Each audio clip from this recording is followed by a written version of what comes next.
Good morning, good morning. Welcome to In the Garden of Joyful Living live Q&A event. I am your host, Kimberly Dixon, and I'm absolutely ecstatic to be here.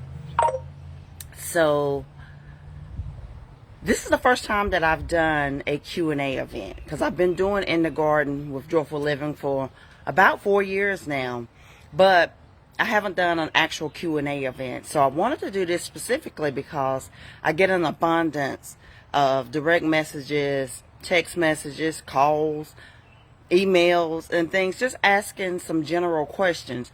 And a lot of these questions I've addressed at some point throughout the middle of a video, but I wanted to specifically do just questions on this one so that people can watch this and just get answers to a lot of things that they may have missed in the middle of another video. So while we wait for some people to join us, I'm going to show you what's going on in the garden.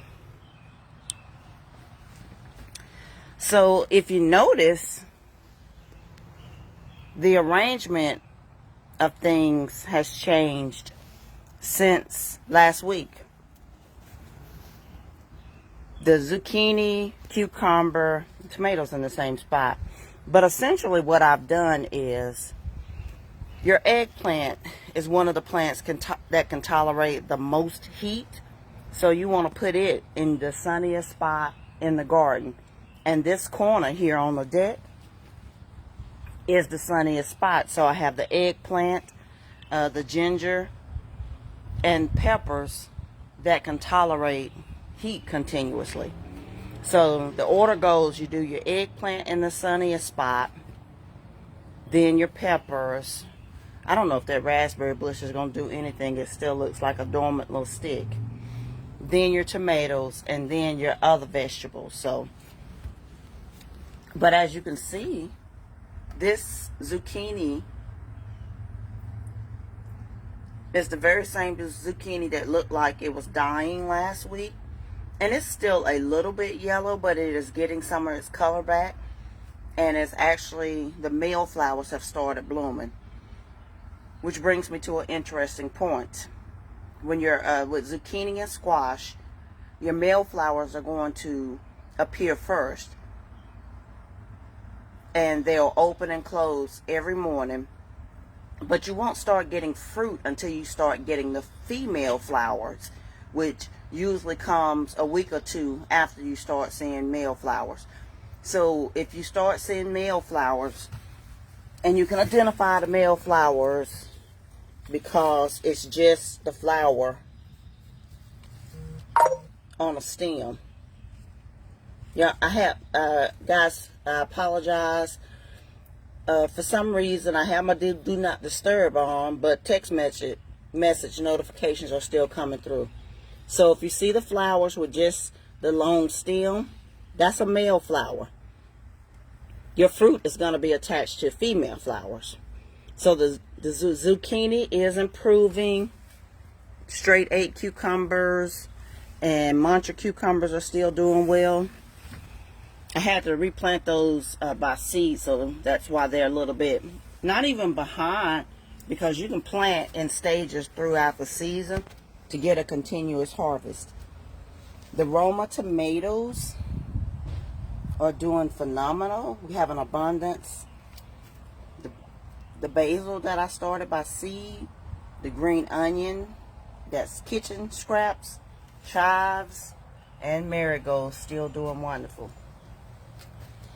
This jalapeno pepper is just getting down. Let's see if we can see some of these. See all of the little peppers? So there's going to be an abundance of jalapeno peppers. Marigolds look beautiful. The red cayenne pepper doesn't have any peppers yet, but they're coming because you can see the little buds starting to form. Eggplant made some advances this week. She's got flowers on it now. And the eggplant flower kind of reminds me of the flower that is on potatoes. And as you can see there's a second flower forming. cherry tomato. Doing phenomenal. It's got an abundance of green tomatoes on it. So we'll likely start seeing that stuff turn red very soon. The snow peas that I won't be able to eat because I planted them incorrectly. But they are so beautiful. Look at the little white flowers that are on here. So pretty. But it's going to be great for attracting pollinators and just a beautiful addition to the garden. The bee balm, I need to give it a treatment because, as you can see, I think it's got black spot. I forget what those flowers are named. Red bell pepper, got a little baby pepper on it. All bell peppers, they start out green. And once they are ripened, you can use them as a green bell pepper. So the red bell pepper is coming along nicely. The green bell pepper, it's got a lot of little buds on it where it's about to start forming peppers. Strawberries are doing nice. I picked a harvest this week, so there are not very many on there, but strawberries are looking lovely. Mint, that's the strawberry mint there, and just the sweet mint. Lettuce, I moved the lettuce. This lettuce was already in this spot, but I moved this bin of lettuce because this is the area that gets the least amount of sun, and lettuce doesn't like a lot of heat, so eventually the lettuce is going to die back. Good morning, Tara.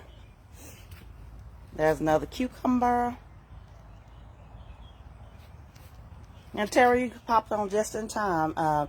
This is going to be some of my gifts to other people in the community, because every year the Joyful Living Garden tries to give away some of the things that we grow.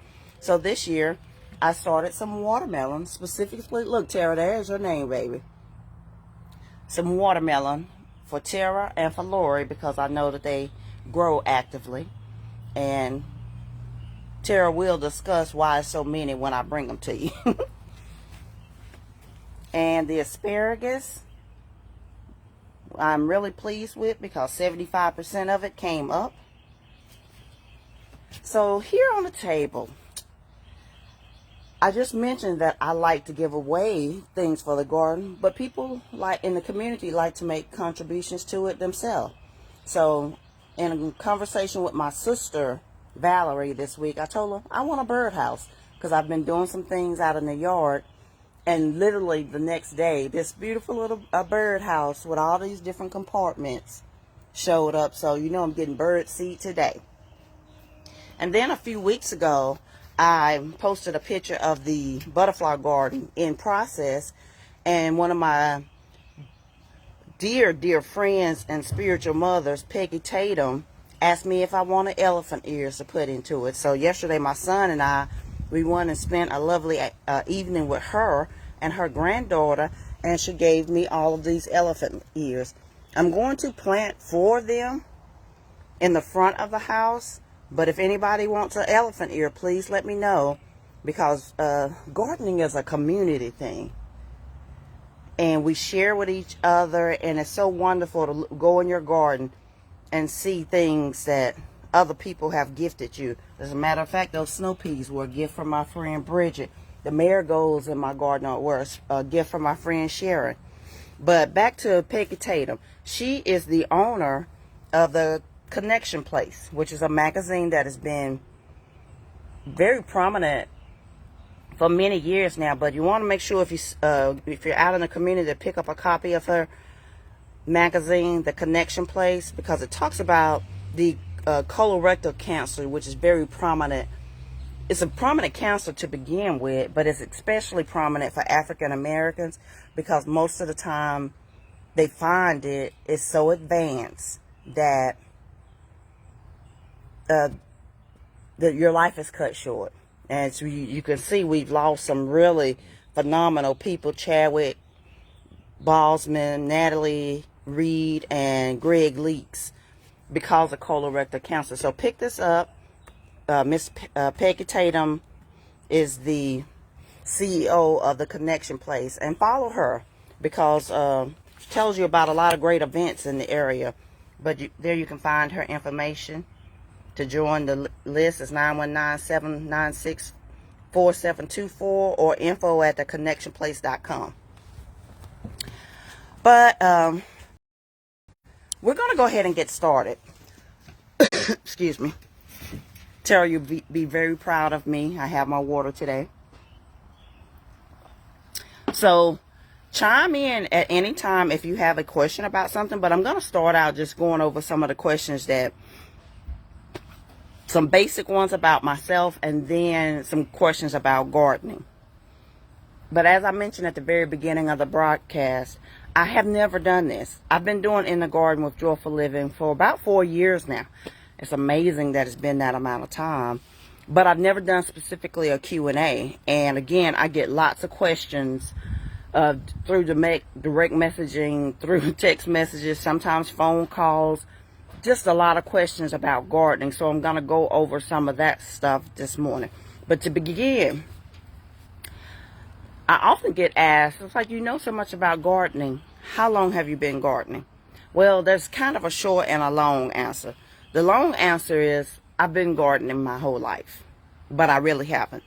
So I grew up, my grandparents had a big, huge garden. So the kids, would always be put to work. We would harvest green beans, tomatoes, collards, and things of that nature. But my parents never had a garden. So once I got beyond those years of spending the summer with my grandparents, I didn't garden anymore again until I was an adult. But those very beginnings, it put something inside of me. So even when you're gardening now, when you have little kids and they're really interested in it, but then when they become teenagers and they don't want to do it anymore, it hasn't gone to waste, because at some point they're gonna long for it again, because that's what it is. It's a longing. How did In the Garden with Joyful Living get started? Just by, not coincidence or happenstance, but it was a God thing entirely. Sitting on my patio enjoying my tomato plant, the Holy Spirit told me, record this. So I just turned on my video and I started talking, and I started relating the things in life and life coaching to the way things in your garden grows, and the spiritual aspect of that. So it was really just a small beginning, and it's still small, but the impact that it's had is immeasurable, because everywhere I go, almost somebody will tell me, I started gardening because of you, or I started gardening again because of you. So the impact is far reaching. What's my favorite thing to grow? My absolute favorite thing to grow is tomatoes. And here is why. There are so many varieties of tomatoes. I love tomatoes, and then I hate tomatoes. So here's the thing. I'll meet so many people and they say, I don't like tomatoes. But tomatoes come in so many different varieties and so many different flavors that it will be to your advantage to try more than one. So last year, every year I try to grow something different. Last year, one of the plants that I grew from seed, and I was so excited about it, was the Paul Robeson tomatoes, because two reasons. One, it's a black variety, and two, it's named after an African American, so I really wanted to try them. And they're too acidic for me. They make my tongue hurt. They have a nice flavor to them, but if it's tomato is too acidic, I don't like it. Or if it's too sweet, I also don't like it. So some of the cherry tomatoes, I like cherry tomatoes, but I can't stand grape tomatoes. You would think a tomato is a tomato, but they are not. So my favorite thing to grow is tomatoes, and each year I try a new variety. So this year, one of the varieties I'm trying is a Cherokee Purple. I've never had it, not to my knowledge, and I'm excited to see what the result will be, whether it be one of the varieties that I like that has a sweetish, milder taste versus one that's highly acidic, or one that is super sweet. I don't want the super sweet one, but I also don't want the highly acidic one. So uh, tomatoes are my absolute favorite to try. But another thing to try that comes in lots of different varieties are cucumbers. So many different varieties of cucumbers, from the Boston Pilkling, the Muncher, the Straight 8. They have a similar taste, but it's not exactly the same. So don't make the assumption that because you had a cucumber or a tomato once and you did not like it, that you don't like them, period. Because there are a vast amount of them to try. So let's see what else is on the list. Rainwater versus, Tara said, I love growing tomatoes for the family. I eat no variety. Oh, wow, that's amazing, because last year you were so excited about your tomatoes, but you don't eat them. So there's a pleasure and an excitement that comes from growing. Said I enjoyed getting cucumbers from your garden, and you'll get cucumbers this year because I've got lots of different cucumbers growing, and it's more than me and my son could ever possibly eat. But there's a pleasure that you get derived from growing things and feeding people that is unparalleled. I don't know.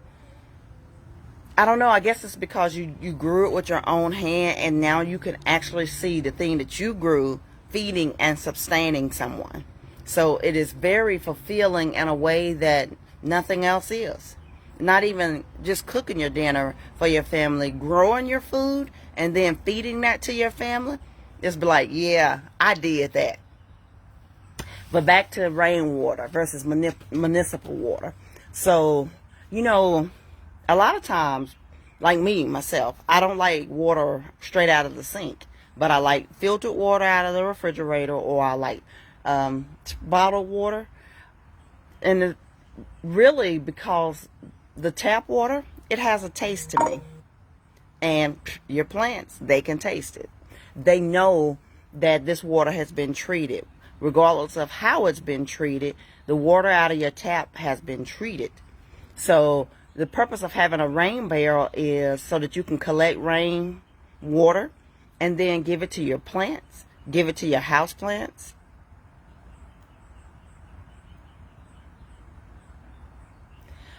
Tara said, just in case it's never been said, I decided to start the Woosar garden because of my enjoyment of yours. It gives me peace. That's how I started this garden.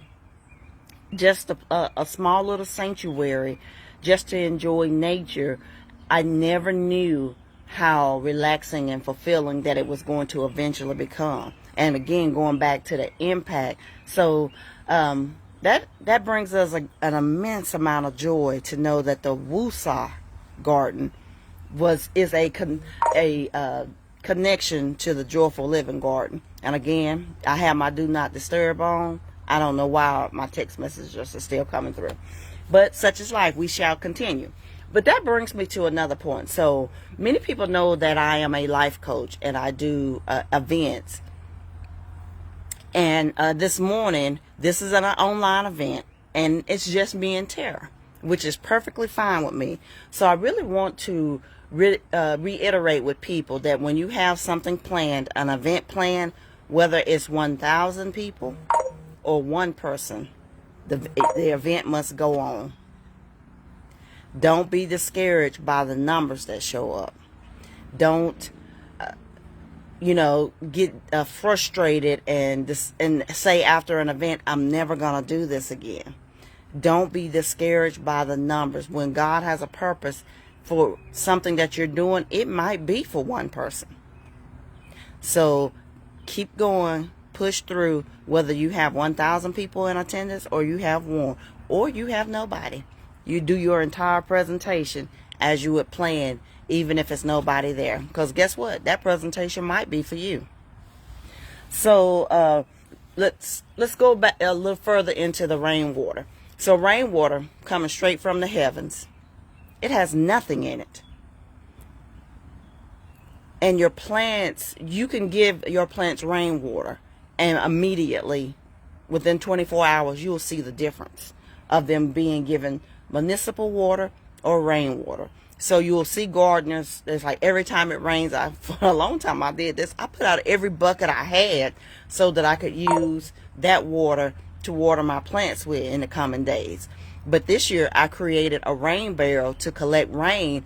That way I can just turn the spigot on and use that to water the garden, because rainwater is so much better and so much healthier for your plants. Now, rain is one of those things that's a blessing and a curse, because rain or water is one of the most destructive forces on earth. Not enough rain, everything dries up and it dies. It becomes a desert. The roots dry out, plant can't survive, it dies. Too much rain, your plants get root rot and it dies. Tara said rain makes a huge difference. I'm going to try collecting rain intentionally soon. LOL. So when I come by, we can talk about that some more. And I'll give you some little tips on just, what you want to do, and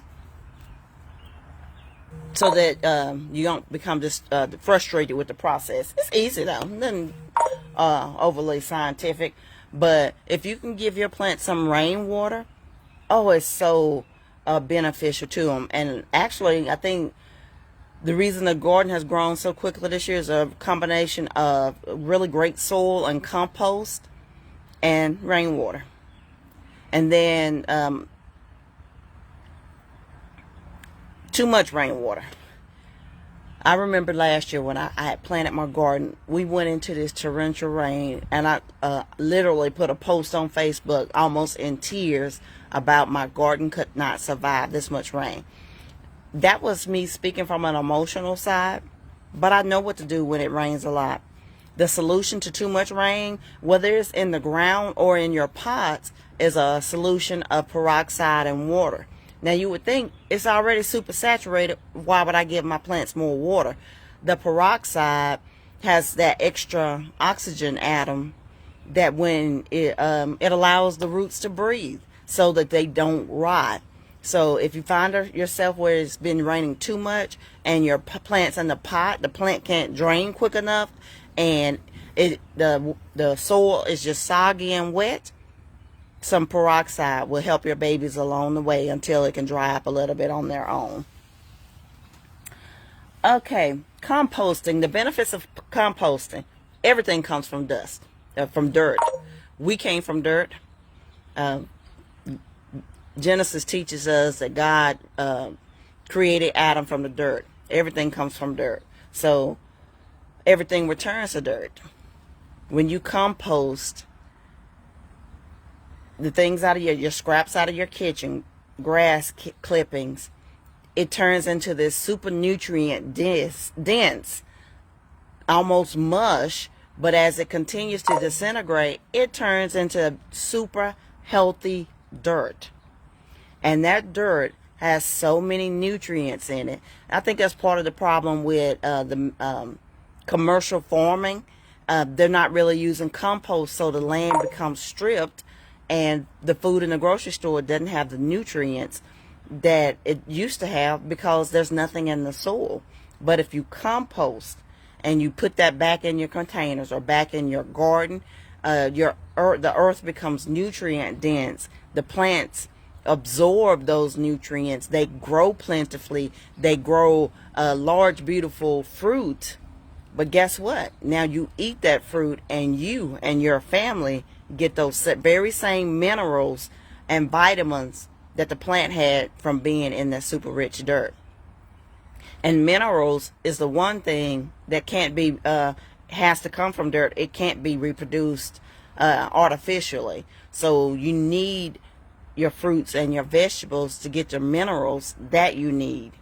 So composting is easy to do, and there are lots of different ways you can compost, whether it be worm composting or just composting your fruits and vegetables. We'll go over that more at a later time, but don't be intimidated by it, because people think that, well, composter is going to be smelly. It can be smelly if you do it incorrectly, but done correctly, composting is easy, is efficient, and is economical because you're not wasting anything. We waste so many things in this society, but why not reuse things? Most of what you see here in the garden is a reuse of something. All of the plastic bins and different containers and stuff, they were originally purchased for another purpose, but once I was done with that, I'm not going to throw it away. I'm going to use it. So when you're gardening, use the things that you have around your home to make trellises, and because gardening can get expensive in the very beginning, but it doesn't have to be if you use some of the things that you already own. Pots that are the size of those Tupperware containers are extraordinarily expensive, and because this is not an ornamental garden where we just simply for saying that it's pretty, then you can use whatever you have. Just make sure that you clean it before you use it, and that it doesn't have any kind of paint or anything on it, so that you're not getting any toxic chemicals. So we went over the rain. Companion planting. And Tara, we've talked about this many times. Companion planting is something that you do where plants will benefit from being next to each other. And in gardening, one of the most beneficial things you can plant with anything is marigolds. Marigolds help deter aphids and other harmful pests for your garden. And they're pretty, but at the same time, they will attract pollinators, which you need. So some of the beneficial pollinators that you need are bumblebees and honeybees. And I know people like, bees, I don't want bees around. Yes, some bees will sting you, but bumblebees don't bother you. And that's mainly what your garden is going to attract if you interplant flowers, which are vegetables. So your vegetables are going to have flowers on them. But if you put really fragrant things like pansies and petunias and other flowers that are bright and colorful and that are fragrant, it's going to attract ladybugs, bumblebees, and the things that you need so that you get a plentiful harvest. Because what happens if you don't have those pollinators around is that your plants have what's called incomplete pollination, and the fruit doesn't develop, and it'll start to develop, and then it will rot and die. That's a result of incomplete pollination. So you want to make sure that you have the flowers and things of that, and herbs. Herbs are great if you let them go to go to seed. They will flower, and they invite those beneficial pollinators, and at the same time deter some of the insects that you don't want. So companion gardening is a great benefit, and it just makes your garden pretty and more enjoyable. So I like to plant flowers in just about every pot so that we get those benefits of the bumblebees and the ladybugs, and just whatever you need to make sure that you have a successful garden. So while I'm talking about insects, my favorite insect is a bumblebee. You're like, who has a favorite insect? I do. Me. It's me. Me. I raise my hand. It's me. I like them for several different reasons. One, because they pollinate your vegetables, and they do a great job at it. Nothing is more thrilling to me than come out here in the morning and see them buzzing around, and you can visibly look at it and see pollen all over it, because as they travel from one flower bud to the next, they're gathering all the pollen, but when they land on the next one, some of that pollen gets on that flower. So that's how they are pollinating your fruits and your vegetables. But I also like it because it's cute. It's so cute. It's got all of these little hairs all over it, and they don't sting you. They will not bother you. I could be sitting right here, and it'd be a ton of bumblebees flying around, and they will not sting you. Don't swat at them. They're not gonna mess with you. Now, some people, I don't particularly care for wasps, but wasps have a purpose in your garden too. But you don't want a whole lot of them hanging around, and definitely don't swing at them, because some of them are aggressive and they're gonna light you up. And we don't want you to get stung and then say, I'm never going outside again. Because some of us got stung by a bee as a child and just decided we hated outdoors and we wasn't doing it and haven't. I got stung as a child, but we didn't have a choice because our grandparents and aunties and stuff's like, you're not sitting in here all day. Go outside. So that's how that happened. But Tara, did you have any specific questions?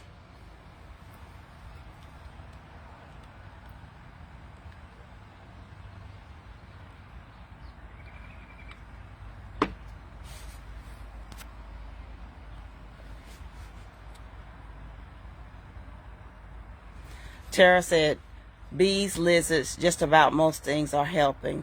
Just learn about what visits. So many folks chase them away. And that's their help. Yes, I love lizards. Said just about the watermelons. When do you want me to bring them to you? They're ready to go now because what I was waiting on is for them to get their set of true leaves, because this is the first leaf that they get, but once they get these are their true leaves and they're ready to go. They actually, you can see they're ready to start binding now. So we just need to arrange a time for me to bring them to you and we can get it going from there. But they look so healthy.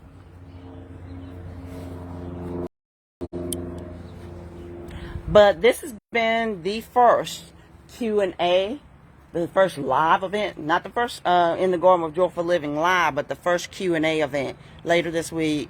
Okay, cool. We'll do that. They'll be ready to go. And hopefully we'll be able to do this again. I just went over some of the questions that people DM me and just generally talked, because sometimes in the middle of lives, I answer a lot of different questions just in general by just talking about different things. But if you don't watch the whole live, then you miss the thing. So I'm going to start trying to do where I answer questions specifically more often, so that the things that are at hand. Actually, what I'm going to do is go back and update the event so that you can see which questions that will run over. But Tara, it was just me and you, baby, which that's all we need. Like you and I together, we make the world a better place. So thank you so much for watching this morning. I have thoroughly enjoyed doing this and look forward to doing it again in the near future. Before I go, let me mention this. This is a shade cloth, and actually put it up on yesterday. Tara said, like old times, absolute. Oh yeah, just like when I used to come to Authors and Arts, and it would be nobody but you and I, and we would just have the best time. But wonderful times, and continuing to create more wonderful times. But this is a shade cloth. And what it does is it blocks out some of the harmful rays from the sun at its hottest point of the day. So this deck is in full sun. And in the evening times, when the sun is over and starting to set, it's the hottest part of the day. And it will cause these plants, not the peppers, but the zucchini, the cucumber, the lettuce, those things will start to get too much sun.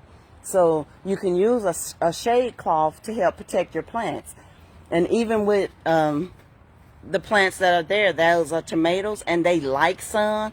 But in the evening time, the sun from in that direction is too hot, because we are here in the south. And at that point of the day, it's just blistering hot. Yes, they like sun, but too much of it can make your leaves wilt and just generally burn things up. So this area right here is not under the shade cloth, but guess what? When the sun is at the hottest point of the day, the house is shading that. So wanted to put the shade cloth up on yesterday because it was going to be in the upper 90s, as it will be for the next 3 days. And it's the end of May, so we're running into June. So we'll use this the entire summer. And the beauty of this is, when it's 100 degrees outside, the temperature under the shade cloth it's probably 90 or 85, just depending on what the temperature is. But it makes a substantial difference, so that in the middle of the day, I'm still able to come out and enjoy the deck at the hottest part of the day, because you're not burning up. And you're not burning up, and your plants are not burning up. So that is super important. But guys, thank you for watching. Or Tara, thank you for watching In the Garden live Q&A event. It has been phenomenal, and we shall do this again soon. I'll talk to you later. Bye-bye.